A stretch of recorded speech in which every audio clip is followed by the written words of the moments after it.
Gooseberry Park by Cynthia Rylant. Chapter 12. Food and Conversation. For the next few days, while Kona and Gwendolyn tried to figure out how to find Stumpy, bags of nacho chips, boxes of after-dinner mints, jars of crunchy peanut butter, and the occasional chocolate bar with almonds kept disappearing mysteriously from the kitchen. Poor Professor Albert. He would stand in front of the refrigerator or in front of the pantry, scratching his head in confusion. He would tell himself that he was not getting senile, that he just thought he'd bought that bag of chips or that jar of peanut butter.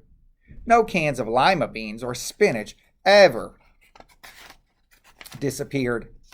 It was as if some force in the universe wanted Professor Albert to eat only healthy things.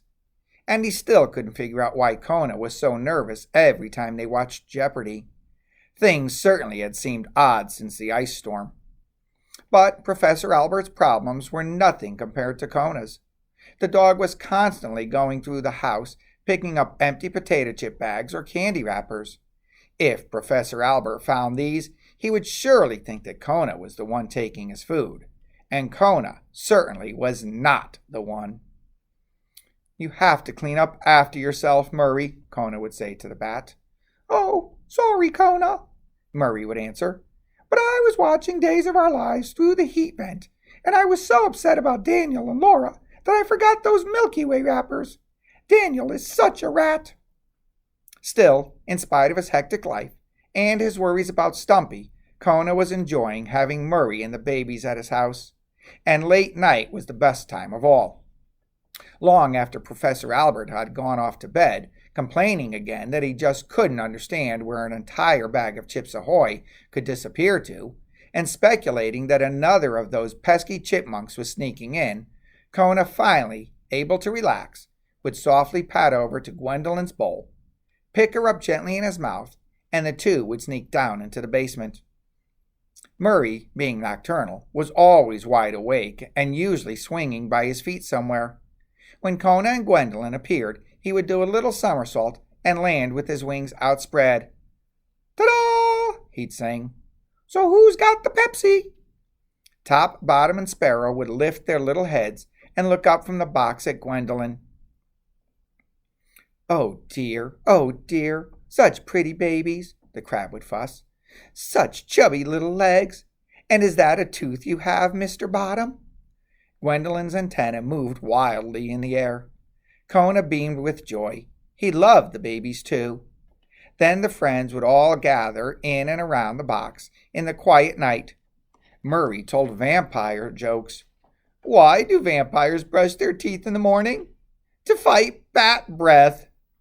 Gwendolyn read everyone's palm, and Kona told them again the story of his icy journey to Gooseberry Park. They all loved to hear it.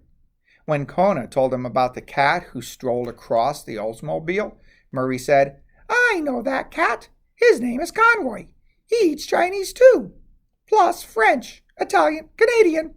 Anybody will do."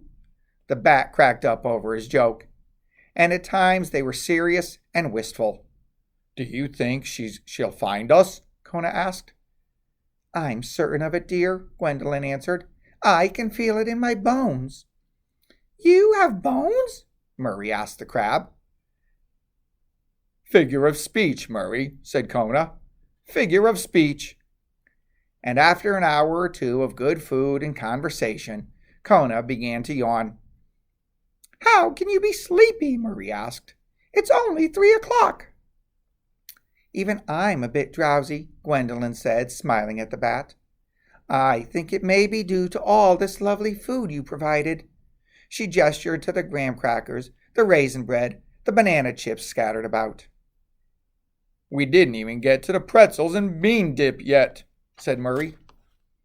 Kona and Gwendolyn bade their friend good night, kissed the babies, and returned quietly upstairs. Kona eased Gwendolyn down into her bowl, then looked at her through the glass. Each night he said the same thing. "I hope Stumpy finds us." And each night Gwendolyn's answer was the same. "She will."